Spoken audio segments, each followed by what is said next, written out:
résidence permanente en l'âme de Louisa et lui feront cadeau de la divine volonté.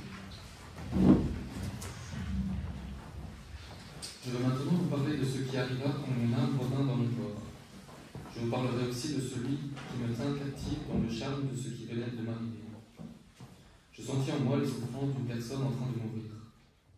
Quelques jours plus tard, Jésus me ranima complètement.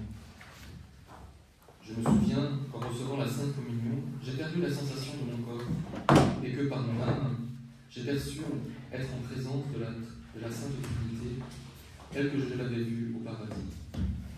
Mon âme se prosterna immédiatement en adoration et m'amena à confesser mon nom.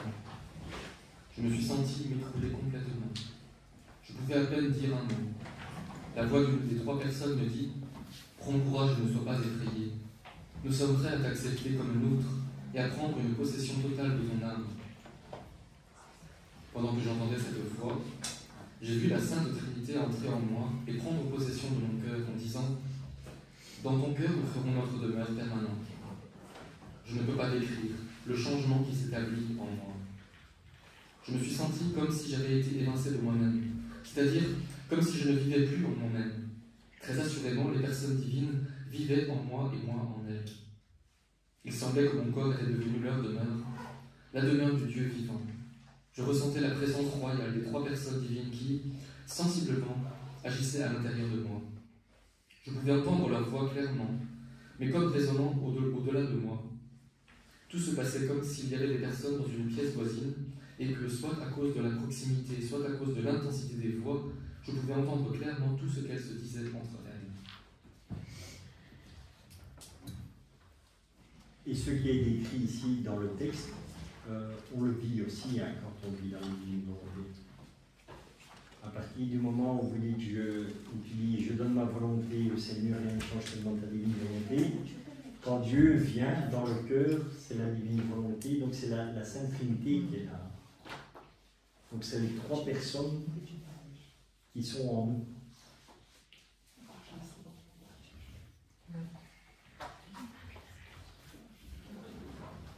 Après, je dirais que sensiblement, ça pourra varier d'une personne à l'autre.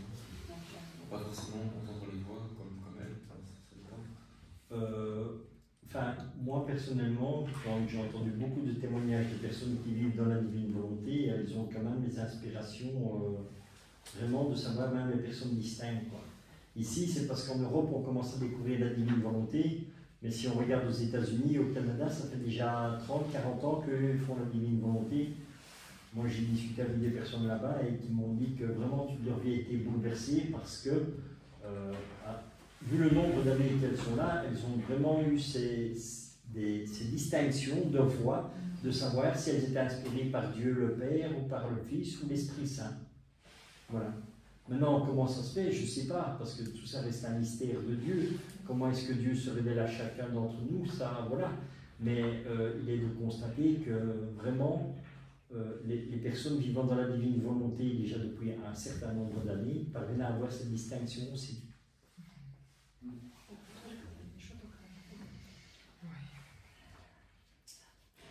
Septième excès d'amour.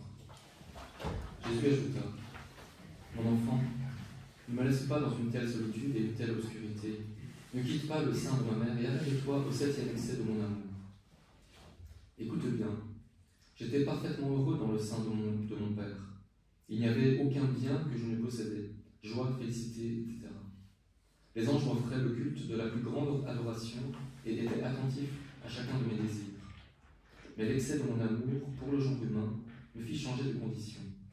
Je me suis dépouillé de ces joies, ces félicités et ces biens célestes pour me revêtir des infirmités des créatures afin de leur amener mon éternel bonheur, mes joies et mes avantages célestes. Cet échange aurait été facile pour moi si je n'avais pas trouvé chez l'homme l'ingratitude plus monstrueuse et la haine la plus obstinée. Oh, comme mon amour éternel fut déçu par une telle ingratitude. Je souffre beaucoup de la méchanceté de l'homme, qui est pour moi la plus grande et la plus pointue des épines. Observe bien mon petit cœur et vois les nombreuses épines qui le recouvrent. Observe les blessures qui font les épines et les rivières de sang qui s'en échappent. Mon enfant, ne sois pas ingrate toi aussi, parce que l'ingratitude est ce qu'il y a de plus dur pour ton Jésus. L'ingratitude est pire que de claquer la porte de mon cœur. Elle me garde dehors, sans amour et dans la froideur.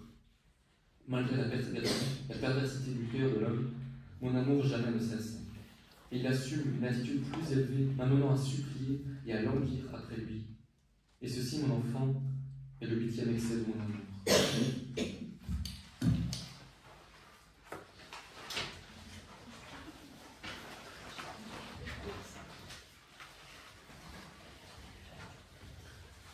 Du tome 3, le 3 novembre 1899. Jésus fait une blague à Louisa. Ce matin, mon aimable Jésus vint et me transporta hors de mon corps à l'intérieur d'une église.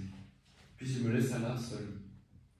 Me trouvant présent du très saint sacrement, je fis mon adoration coutumière. Ce faisant, j'étais tous yeux pour voir si je n'apercevais pas mon doux Jésus.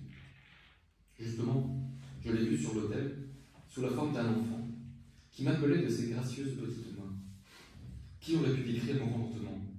J'ai volé vers lui, et sans autre pensée, je l'ai serré dans mes bras et je l'ai embrassé.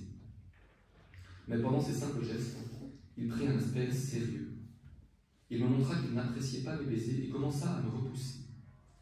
Cependant, ne prêtant pas d'attention à cela, je continuai et lui dis « Mon cher amour, l'autre jour tu voulus te manifester à moi avec des baisers et des embrassades, et je t'ai accordé toute liberté. Aujourd'hui, c'est moi qui veux me manifester à toi. Ah, accorde-moi la liberté de le faire. » Cependant, il continuait à me repousser. Voyant que je ne cessais pas, il disparut. Qui pourrait dire combien je fus mortifiée et anxieuse quand je me suis retrouvée en mon corps? Un peu plus tard, il revint. Comme je désirais lui demander pardon pour mes impertinences, il me pardonna en me manifestant sa tendresse. Il me dit en m'embrassant « Délice de mon cœur, ma divinité habite en toi continuellement. Comme tu inventes de nouvelles choses pour faire mes délices, ainsi je veux faire envers toi. Ainsi, j'ai compris que c'était une blague qu'il m'avait faite. »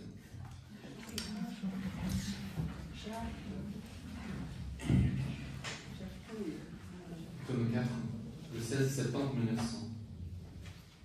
Laisse-moi déverser un peu de mon amertume en toi. Mon cœur ne peut pas la supporter. Mon aimable Jésus continue de venir. Il m'a fait partager plusieurs souffrances de sa passion. Ensuite, il m'a transporté hors de mon corps en me faisant voir les villes avoisinantes. Il me sembla que c'était surtout Andréen. Je voyais que si le Seigneur ne faisait pas usage de sa toute-puissance pour châtier les gens, les choses qui ont été mises en branle deviendraient de plus en plus sérieuses. Et en plus, il semblait qu'il y avait eu quelques prêtres qui avaient incité les gens à ces soulèvements, ce qui attristait davantage notre Seigneur. Ensuite, nous avons visité plusieurs églises en faisant des actes d'adoration et de réparation pour les nombreuses profanations qui s'y commettent. Jésus me dit « Ma fille, laisse-moi déverser un peu de mon amertume en toi, car elle est si grande et intense que je ne peux l'avaler seul. Mon cœur ne peut pas la supporter. » Ainsi, Jésus en déversa en moi, puis il disparut. Il revint quelques autres fois, sans rien dire de plus.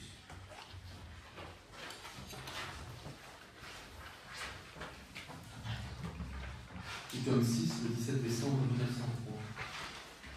L'adoration de la très sainte Vierge quand elle rencontra Jésus portant sa croix, le véritable esprit d'adoration. Me trouvant dans mon état habituel, je vis brièvement Jésus béni avec sa croix sur les épaules, pendant qu'il rencontrait sa très sainte mère. Je lui dis « Seigneur, que fit ta mère au moment de cette si triste rencontre ?» Il me répondit « Ma fille, elle fit un acte d'adoration simple et profond. Plus un acte est simple, plus facilement il rejoint Dieu. Par cet acte simple, elle fit ce que je faisais moi-même, intérieurement. Cela me fut intensément agréable, plus que si elle avait fait quelque chose de plus grand. La véritable adoration consiste en cela. La créature se dissout dans la sphère divine en s'unissant à Dieu dans tout ce qu'il fait. Pensez-vous qu'adorer par des paroles, alors que l'esprit est ailleurs, est de la vraie adoration? Dans ce cas, la volonté est loin de moi. On m'adore en exerçant l'une de ses facultés pendant que les autres sont dispersées. Non, je veux tout pour moi, tout ce que j'ai donné à la créature. L'adoration est l'acte cultuel le plus grand que la créature puisse faire pour moi.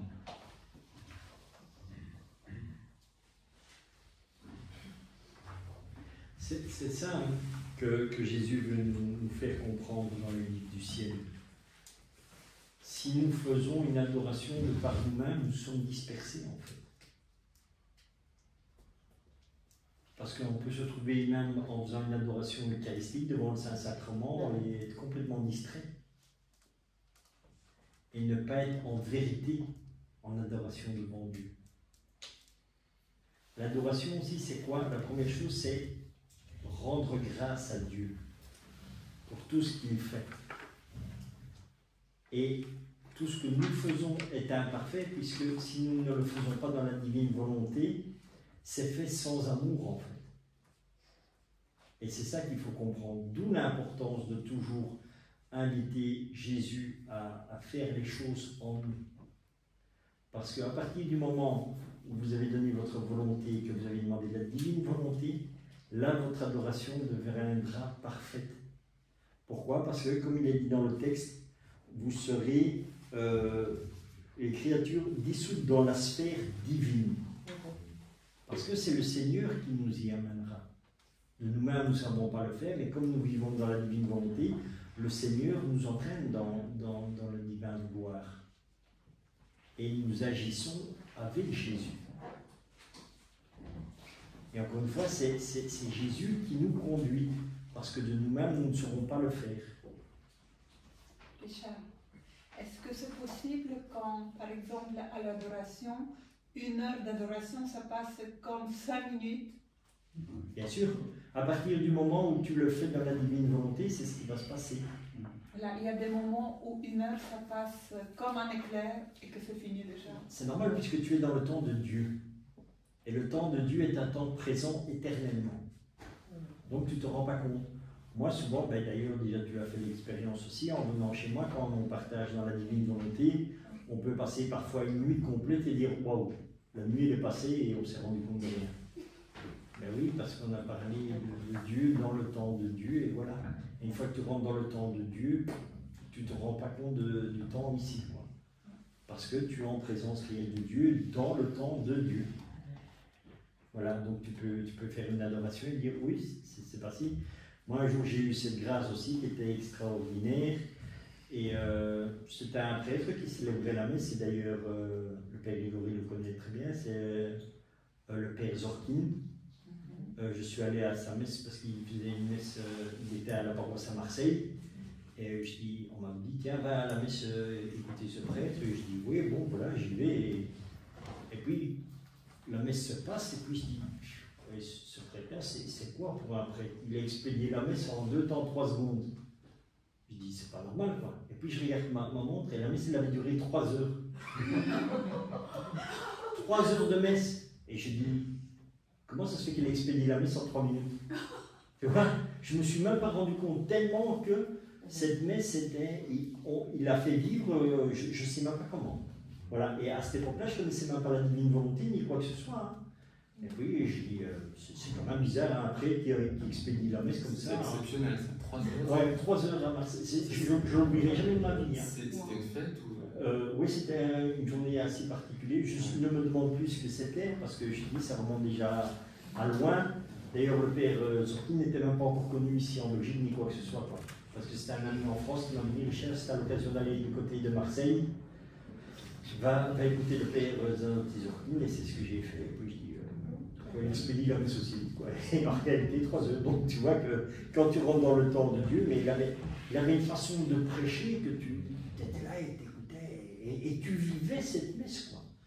Et voilà, et des messes comme ça, et je peux te dire, j'en ai vécu, mais rarement. La seule messe que j'ai vécue comme ça aussi, un temps, ça a été par Monseigneur Lustiger, quand il est venu ici à Borin. Et quand lui, il a célébré l'Eucharistie, au moment où il faisait la consécration du pain, les éléments extérieurs se sont mis en mouvement. Tout ce qui était à l'extérieur s'est mis en mouvement. Donc au moment où il consacrait le pain et le vin, tu avais le temps qui devenait tout noir, orageux, les orages, la pluie qui rentrait. Ouais, voilà. Tu vois, donc, tu vois bien ce que je dis, voilà, c'est vrai. Donc, au moment où il fait toute la célébration, comme ça, tu voyais, la pluie elle rentrait dans l'église et tout, quoi, et ça coulait comme ça. Et il dit, mais qu'est-ce qui se passe ici, quoi, tu vois? Et à un moment donné, la pluie, comme elle est arrivée, elle s'est arrêtée, le soleil était là et tout, voilà. Juste à la consécration du pain et du vin. Ça, ce sont des messes que jamais je lirai dans ma vie, quoi. Tellement que c'est marqué. Tu vois, mais voilà, et comment c'est possible, je ne sais pas. Voilà, mais c'est vraiment pour montrer que Dieu est réellement présent pendant la messe et tout ça, et que voilà. Donc là, on vivait vraiment les choses, quoi. Et bien, la divine volonté, en fait, ça t'apprend à vivre ça tout le temps. Oui. Dans ces cas-là, on n'a plus les pieds sur terre. Si, bien sûr. Pourquoi tu n'as pas... C'est ça, on est dans un monde différent, quoi. Oui, tu es dans un monde différent, mais tu as toujours bien les pieds sur terre. Hein. À part que, c'est comme, regarde, c'est quand tu vois les voyants, que tu regardes tous les voyants en Medjugorje, quoi. Au moment de l'apparition, ils sont bien les pieds sur terre, bien conscients, mais tu peux essayer d'aller les bouger, tout ça, ça n'ira pas, quoi. Pourquoi? Parce qu'ils sont dans le temps de Dieu et Dieu les met dans... comme on irait dans une bulle. Voilà.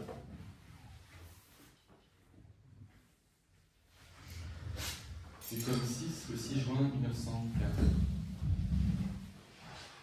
Il faut du courage, de la fidélité et une très grande attention pour suivre ce que la divinité opère en nous.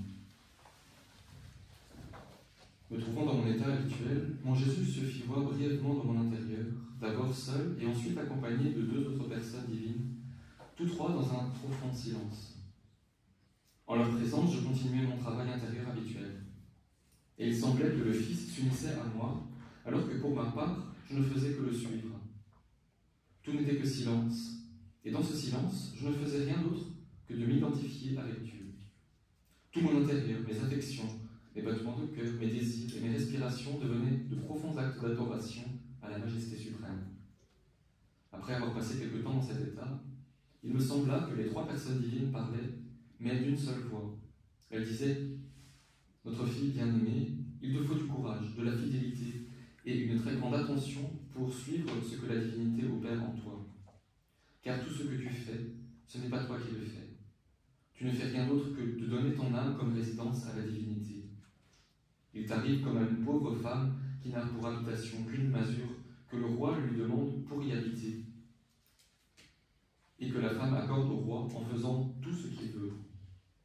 Alors, par le fait que le roi habite cette masure, celle-ci est remplie de richesses, de noblesse, de gloire et de tous les biens.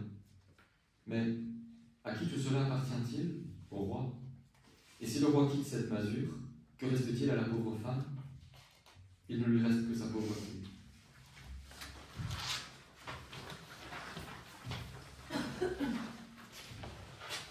Deutéronomite, le 28 janvier 1911. Ce que signifie être choisi comme victime. Je lisais un livre mentionnant diverses manières de se comporter intérieurement avec Jésus et comment il récompense l'âme par une surabondance de grâce et d'amour. Je comparais ce que je lisais avec ce que Jésus m'avait enseigné sur cette question et qui me paraissait comme une vaste mer comparativement à la petite rivière de ce que je lisais dans le livre. Et je me disais, si cela est vrai, qui pourra dire combien de grâces mon toujours aimable Jésus déverse en moi et combien il m'aime? Pendant que j'entretenais ces pensées, que j'étais dans mon état habituel, mon bon Jésus vint brièvement et il me dit, « Ma fille, tu ne sais pas encore très bien ce que veut dire être choisie comme victime. En tant que victime, je contenais en moi-même tous les actes des créatures, leur satisfaction, leur réparation, leurs actes d'adoration et leurs actions de grâce. Ainsi, je faisais pour tous et chacun ce qu'ils auraient dû faire eux-mêmes. De la même manière, en tant que victime, tu ne dois pas te comparer aux autres, mais contenir en toi, non pas une seule personne, mais toutes les personnes. Et puisque tu dois agir pour toutes, je dois en conséquence te donner, non pas les grâces que je donne à une seule personne, mais assez de grâces pour égaler celles que je donne à toutes les personnes considérées ensemble. Pareillement, l'amour que je te donne doit surpasser celui que donne à toutes les personnes considérées ensemble, parce que la grâce et l'amour vont toujours de pair. Ils ont le même pas, la même mesure, et du coup de la même volonté. L'amour attire la grâce et la grâce attire l'amour. Les deux sont inséparables. C'est pourquoi tu as vu la vaste mer que j'ai placée en toi et les petites rivières que j'ai placées dans les autres.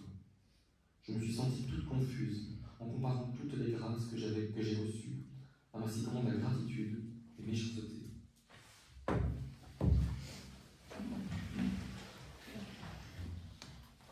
Autour de nous, le 20 février 1919. Chaque chose créée est un canal de grâce et d'amour entre le Créateur et la créature. Louisa est appelée à rendre hommage à Dieu au nom de tous. J'étais dans mon état habituel et Jésus était avec moi. À un moment, il se montrait sous la forme d'un enfant et à un autre sous la forme d'un crucifié. Me transformant en lui-même, il me dit : Ma fille, entre dans ma divinité et nage dans ma volonté éternelle. Tu trouveras la puissance créatrice dans l'acte même de mettre en marche la grande machine de l'univers. Chaque chose créée était prévue pour être un lien d'amour, un canal de grâce entre la majesté suprême et les créatures. Mais ces dernières n'allaient pas faire attention à ces liens d'amour et à ces cadeaux de grâce. En conséquence, Dieu aurait dû suspendre la création qui n'allait pas être appréciée par les créatures. Cependant, en voyant que mon humanité allait si bien l'apprécier, et qu'au nom de toutes les choses créées et de tous les humains, elle allait présenter à l'Éternel toute la reconnaissance et tout l'amour escompté, il ne se laissa pas arrêter par les mauvais côtés de ses autres fils. Ainsi, pour son plus grand contentement, il déploya le firmament, l'ornant d'étoiles innombrables, gracieuses et variées, qui allaient être comme des canaux d'amour entre mon humanité et l'être suprême. L'Éternel regarda le firmament. Il se réjouit en voyant ces harmonies féeriques et les communications d'amour qu'il entretenait entre le ciel et la terre. Il poursuivit en créant d'un simple mot le soleil, comme le porte-parole permanent de l'être suprême, le munissant de lumière et de chaleur, le disposant entre le ciel et la terre, en position pour tout dominer, tout féconder, tout réchauffer et tout illuminer. Avec son œil lumineux et chercheur, le soleil semble dire à tous : Je suis le prêcheur, le plus parfait de l'être divin. Observez-moi et vous le reconnaîtrez. Il est la lumière suprême et l'amour infini. Il donne vie à tout. Il n'a besoin de rien. Personne ne peut le toucher. Regardez-moi bien et vous le reconnaîtrez. Je suis son ombre, le reflet de sa majesté et son porte-parole perpétuel. Oh, quel océan d'amour et de relations furent ouverts entre mon humanité et la majesté suprême. Ainsi, tout ce que tu vois, même la plus petite fleur des champs, est un lien d'amour entre la créature et le Créateur. Il est donc juste que ce dernier attende la gratitude et beaucoup d'amour de la part des créatures. Mon humanité a tout assumé. Elle a reconnu et adoré la puissance créatrice au nom de tous. Mais, devant tant de bonté, mon amour n'est pas satisfait. Je veux aussi que d'autres créatures reconnaissent, aiment et adorent cette puissance créatrice, et pour autant que ce soit possible pour une créature, participe à ces relations que l'Éternel a répandues dans l'univers et rend hommage à la puissance créatrice au nom de tous. Mais sais-tu qui peut rendre ces hommages ? Les âmes qui vivent dans ma volonté. Dès qu'elles entrent dans ma volonté, elles y trouvent tous les actes de la majesté suprême. Et comme ma volonté se trouve en tout et en tous, ces actes sont multipliés en tout et en tous, et peuvent rendre gloire, honneur, adoration et amour au nom de tous. Sans que je puisse dire comment cela a pu se faire, je suis entré dans cette divine volonté, et toujours avec mon doux Jésus, je vis la majesté suprême dans l'acte de créer. Ô Dieu, quel amour! Chaque chose créée recevait l'empreinte de l'amour, la clé de la communication avec le Créateur, et le langage muet pour parler éloquemment de Dieu. Mais parler à qui ? À la créature ingrate. Ma petite intelligence se perdait en voyant tant de moyens de communication avec le Créateur. L'immense amour qui en ressort et la créature qui considère tous ses biens comme étrangers. Jésus et moi, nous multiplions en chacun, nous adorions, remercions et reconnaissions la puissance créatrice au nom de tous, et ainsi, l'Éternel recevait la gloire qui lui est due pour la création. Ensuite, Jésus disparut et je réintégrai mon corps.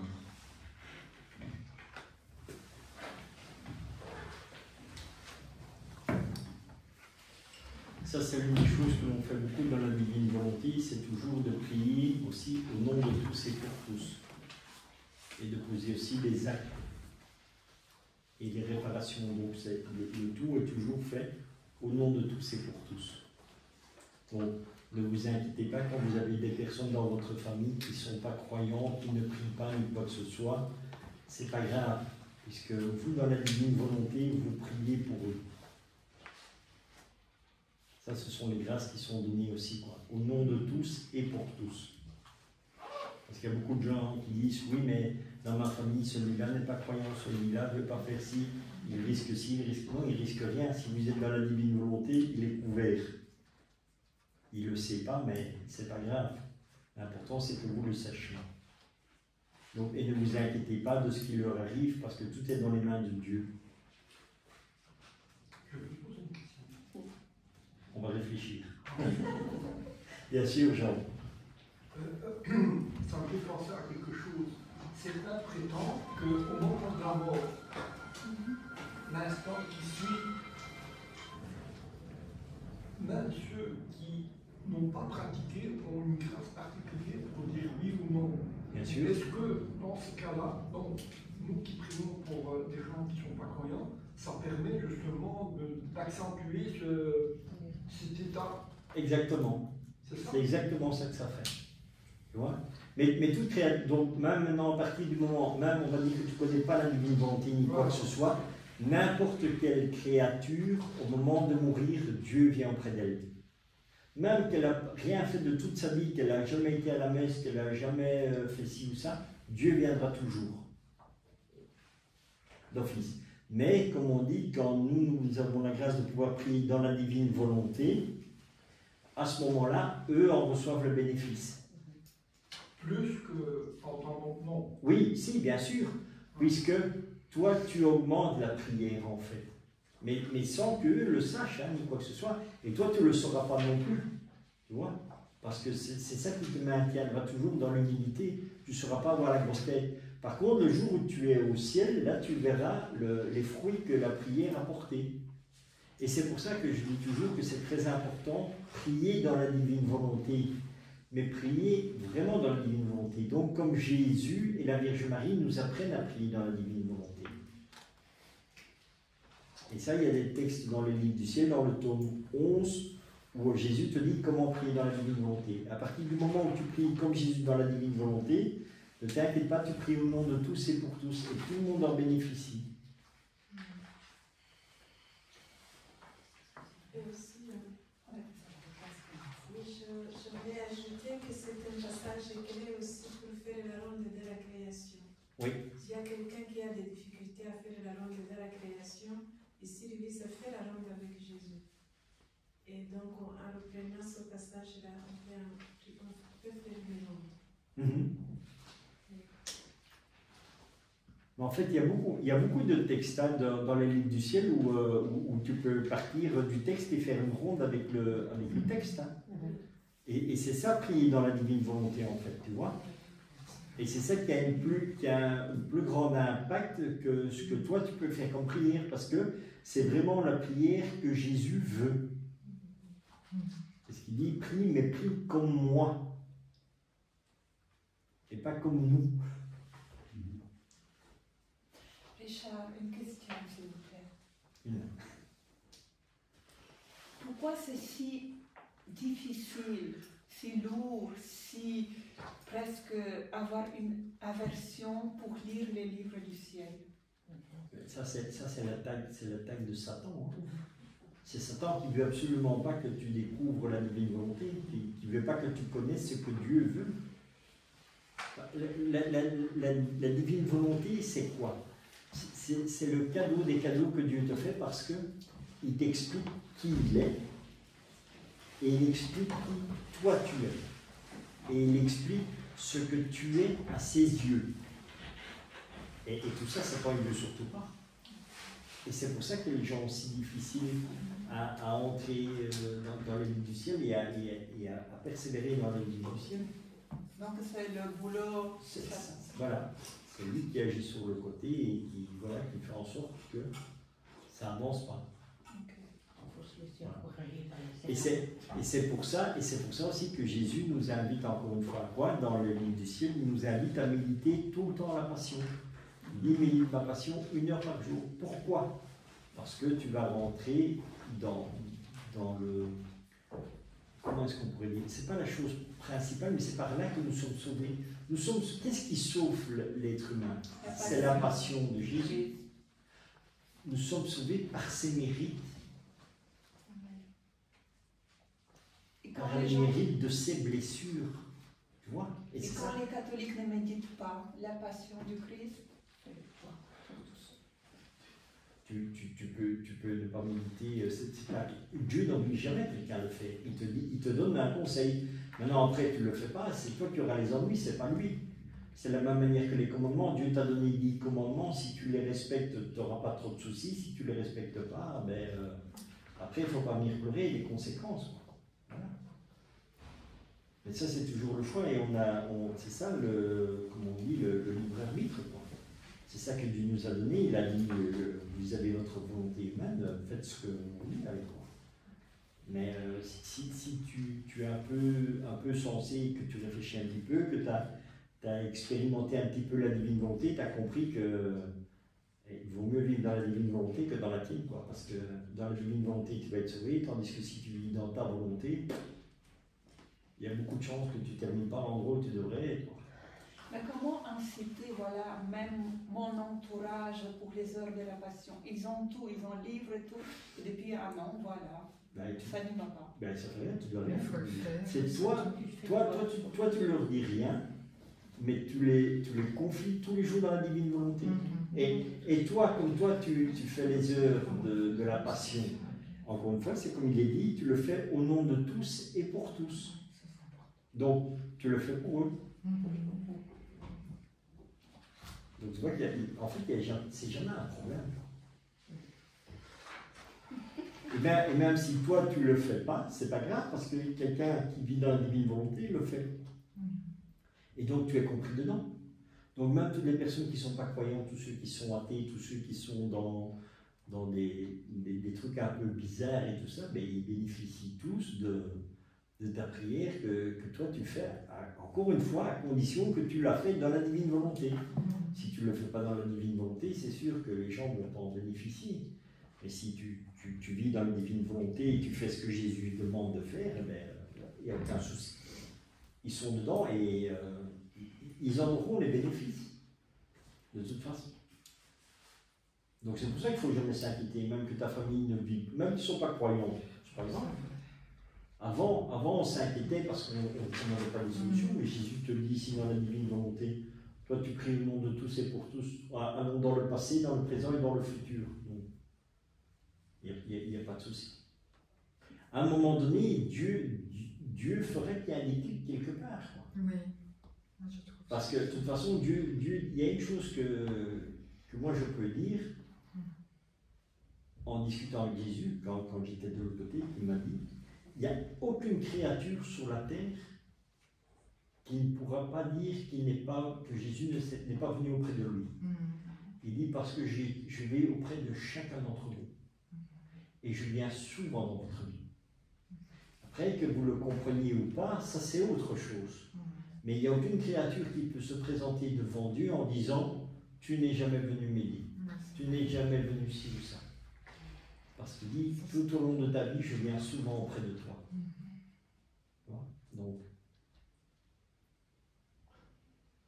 Donc la divine volonté, c'est Dieu qui vient dans notre vie et qui veut nous toucher et nous parler. Et non, il ne veut pas te toucher et te parler, il veut vivre avec toi et en toi. Donc la divine volonté. Voilà. Et faire toutes les choses avec toi.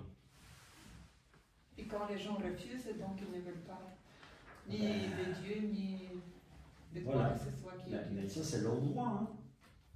C'est ta liberté.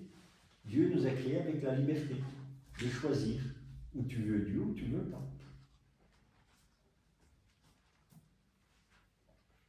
De la même manière que Dieu n'a jamais condamné une âme à l'enfer.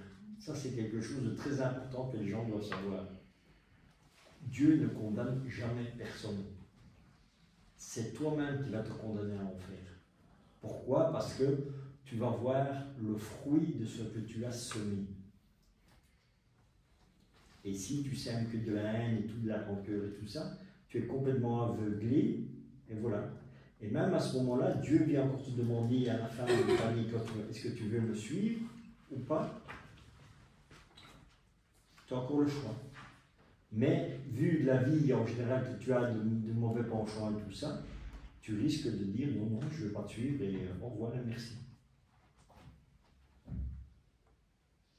Mais comment est-ce qu'une personne peut refuser si elle a le choix en sachant ce qui lui attend si elle refuse? Tu sais, moi, le pire des témoignages que je connais de ça, c'est une petite fille de 8 ans qui est morte.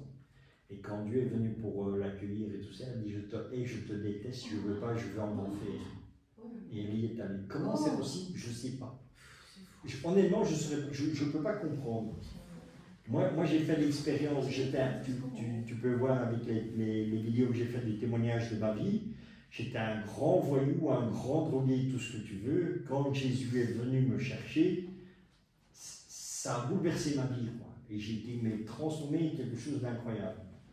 Et c'est pour ça que moi je ne comprends même pas que quelqu'un qui va devant Dieu dit je ne peux pas aller. Si moi déjà avec la vie que j'ai, quand j'ai vécu ça, je dis waouh, je dis tout de suite d'accord Seigneur, je te suis. Et comment est-ce qu'une petite fille de 8 ans va dire je te hais, je ne t'aime pas, hop, et je vais en enfer. Je ne connais pas le cas, mais je me demande dans quelle mesure elle comprend. Ça, je ne sais pas. C'est un peu bizarre, oui. Ouais, oui, mais. Elle était habitée peut-être ou. Oui, mais. Elle a pu choisir. Voilà, c'est le choix, c'est ton choix. Toi. Tu sais, tu peux vivre des situations tellement dures et tellement aussi que tu deviens que de la... Oui. Oui, excusez-moi, c'est parce que je me souviens d'un prêtre qui faisait des exorcismes et qui un jour, dans un cas, on faisait un pèlerinage, il expliquait qu'il y avait des enfants tout petits, déjà 2 ans et demi, qui participaient à l'écoute satanique, où ils apprenaient dans leurs mains, même s'ils ne voulaient pas, ils étaient obligés à briser des petits poussins, des choses comme ça, on leur apprenait de mal. Et je me demande si cette petite fille-là, peut-être, était peut-être issue de ce culte.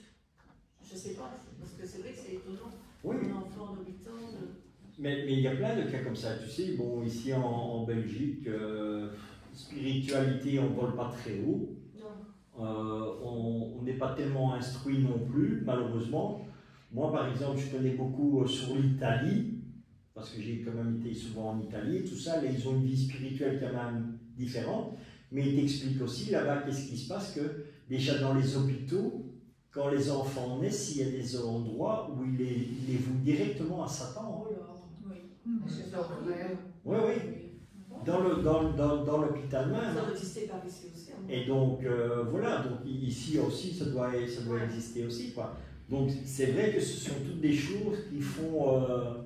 voilà. Et c'est pour ça que c'est toujours important que quand tu as un enfant qui est un nouveau-né, c'est toujours important de le faire baptiser directement. Où tu as des gens qui se croient super intelligents en disant non, il va décider quand il sera grand. Oui, mais voilà, qui te dit qu'il n'a pas été voué à Satan? Tu n'en sais rien parce que tu ne sais pas ce qui s'est passé. Tu vois? Et c'est ça qui est dommage, quoi. Mais le souci est vrai qu'ici, on est enseigné quasi nulle part. Parce qu'on ne parle pas de tout ce qui est important. Tu n'as plus les cours. Et ça, c'est une grande lacune. Comme tu disais là tantôt, on va te donner des conférences sur tout. Même dans l'église, on va te parler de ça et de ça. Mais des choses essentielles, on ne t'en parle pas. Voilà.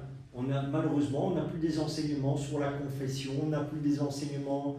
Comment aller à la messe, pourquoi il faut aller à la messe, pourquoi il faut avoir les sacrements. Tout ça, on n'a pas. On est des grands ignorants. Voilà.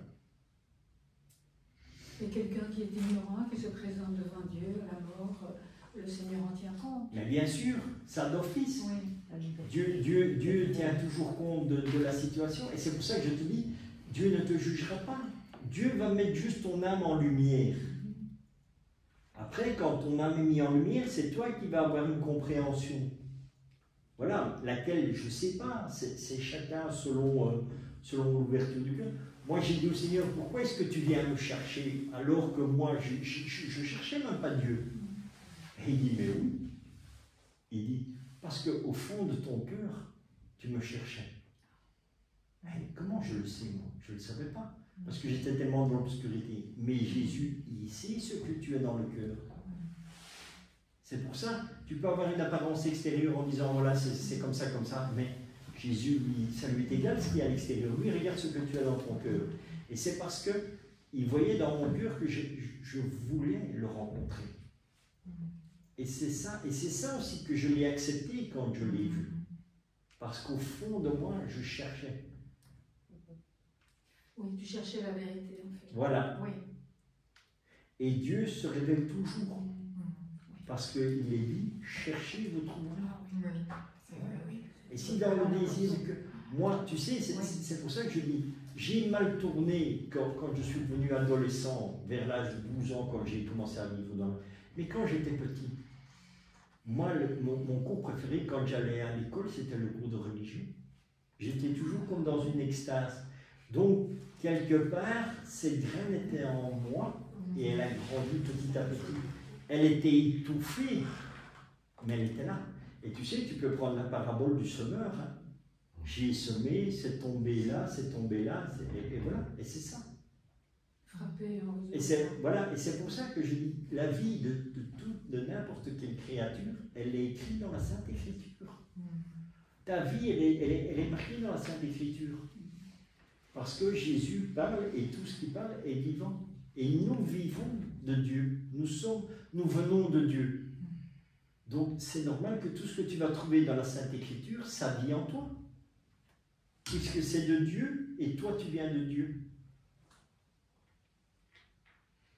Donc quand Jésus te parle dans l'Évangile, la parabole du fils prodigue et tout ça, mais c'est toi aussi le fils prodigue. C'est toi qui t'éloignes à un moment donné de la maison du Père, tu vas faire ta vie, tu vas faire toutes tes bêtises que tu veux, voilà. Et puis à un moment donné, boum, tu te rends compte que je me suis gaufré, hop, et tu reviens. Et tu reviens à la maison du Père, ce n'est que normal. Tu vois? Et c'est pour ça que je te dis, tout ce que tu lis dans l'Évangile, tu peux le prendre pour ta vie à toi. Réfléchis un peu sur ta vie et lis un peu les textes dans l'Évangile et dans toute la Sainte Écriture et tu vas te retrouver. Et chacun d'entre nous est dedans, puisque nous sommes tous enfants de Dieu. Nous venons tous de Dieu et le but est de tous retourner à Dieu. Voilà.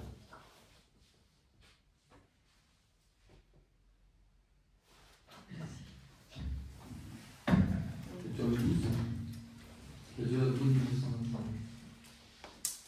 L'âme qui agit dans la divine volonté reçoit pour tous et donne à tous. Je sens mon pauvre esprit comme étourdi. Il me manque les mots pour décrire ce que je ressens. Si mon Jésus veut que j'écrive, il devra me dire avec des mots ce qu'il a infusé en moi par de la lumière. Tout ce dont je me souviens, c'est qu'il m'a dit « Ma fille, quand dans ma volonté une âme me prie, m'aime, répare, m'embrasse et m'adore,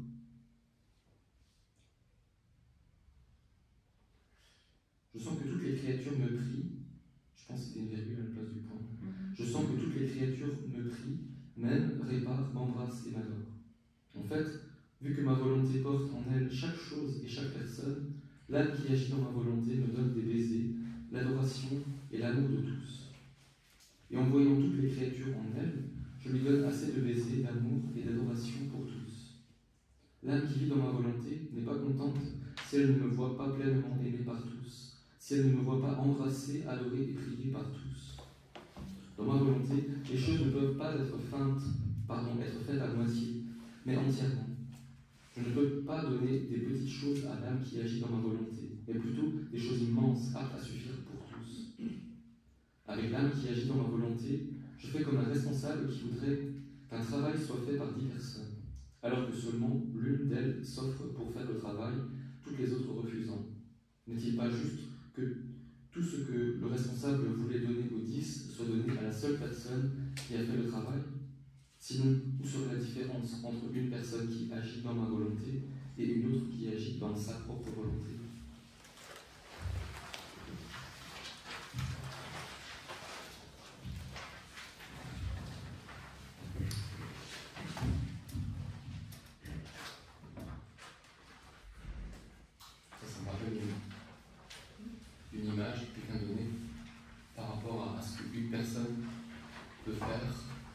notamment par le témoignage, et disait pour chauffer de l'eau à 100 degrés, si on a 100 casseroles qui sont à 80, on n'y arrive pas.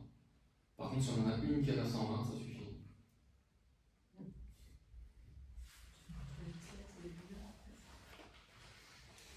Du tome 12, le 22 février 1921. Le troisième fiat fera descendre tant de grâce sur les créatures qu'elles retrouveront presque leur état originel. J'étais dans mon état habituel et mon doux Jésus était complètement silencieux. Je lui dis, mon amour, pourquoi ne me dis-tu rien? Il me répondit, ma fille, c'est mon habitude de garder le silence après avoir parlé. Je veux me reposer dans les paroles que j'ai dites, c'est-à-dire dans le travail sorti de moi.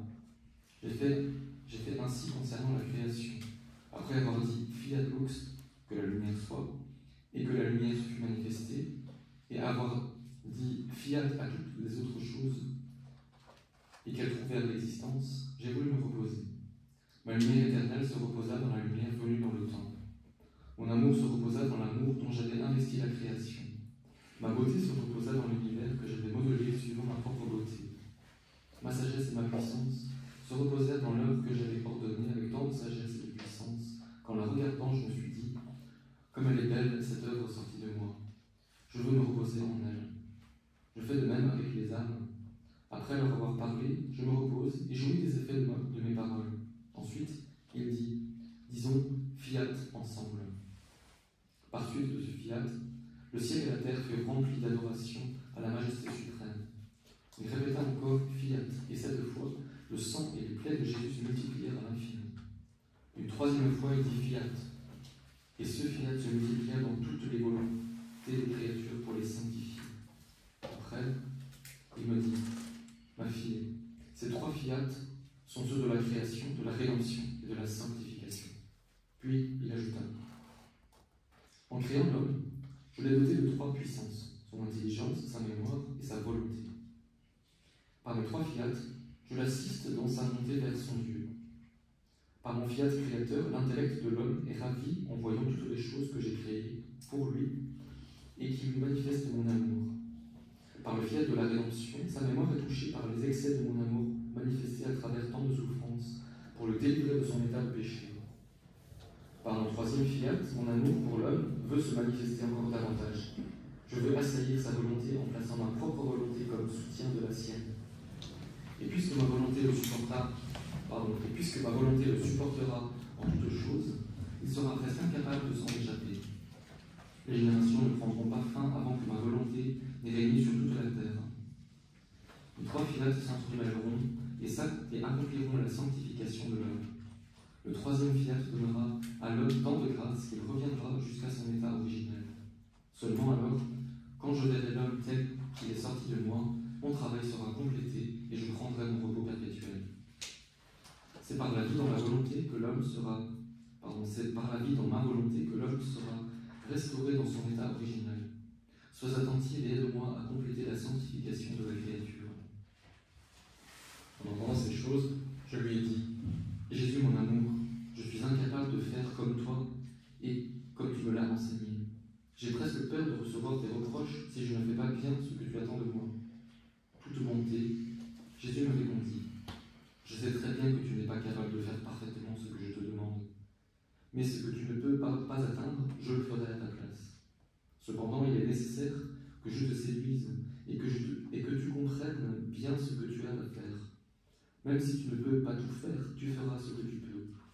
Ta volonté est enchaînée à la mienne. Il suffira que tu veuilles faire ce que je te demande. Je considérerai cela comme si tu avais tout fait. Je repris. Comment cette vie, dans la divine volonté, pourra-t-elle être enseignée aux autres et qui sera disposé à y adhérer? Il poursuivit, ma fille, même si personne n'avait été sauvé par ma descente sur la terre, la glorification du Père aurait quand même été complète. Pareillement, même si personne d'autre que toi ne voulait recevoir le bien de ma volonté, ce qui ne sera pas le cas, toi seul suffirait à me donner la gloire complète que j'attends de toutes les créatures.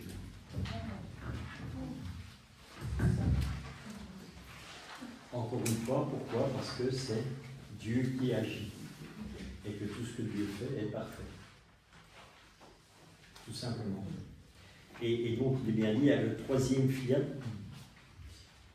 fera descendre tant de grâce sur les créatures qu'elles retrouveront presque leur état originel. Donc l'état originel, c'est avant le péché, en pleine connaissance de tout. Adam, il connaissait parfaitement Dieu et Dieu connaissait parfaitement Adam, parce qu'il ne faisait qu'un. C'est affolant, ça. Tout simplement. Ce sera la nouvelle terre. Ça, humainement, on tombe. Bien sûr, humainement, on ne peut pas comprendre. Mais voilà, ça, c'est ça en fait la vie dans la divine volonté. Nous permettre de retrouver notre état originel et d'avoir cette connaissance aussi. La connaissance de Dieu, notre connaissance à nous de ce que nous sommes et ce que nous sommes vis-à-vis de Dieu. Dans le livre du ciel, hier, j'ai lu que Jésus dit le travail qu'il fait dans une âme qui vit dans la divine volonté est plus grand que l'œuvre de la création. Voilà. C'est parce qu'il a plus de travail aussi. C'est parce qu'il a plus de travail avec nous. Tu vois, comme notre volonté humaine est dure et tout ça. Voilà. Bon, on va faire une petite pause. Comme ça. 10 minutes pour boire un petit café.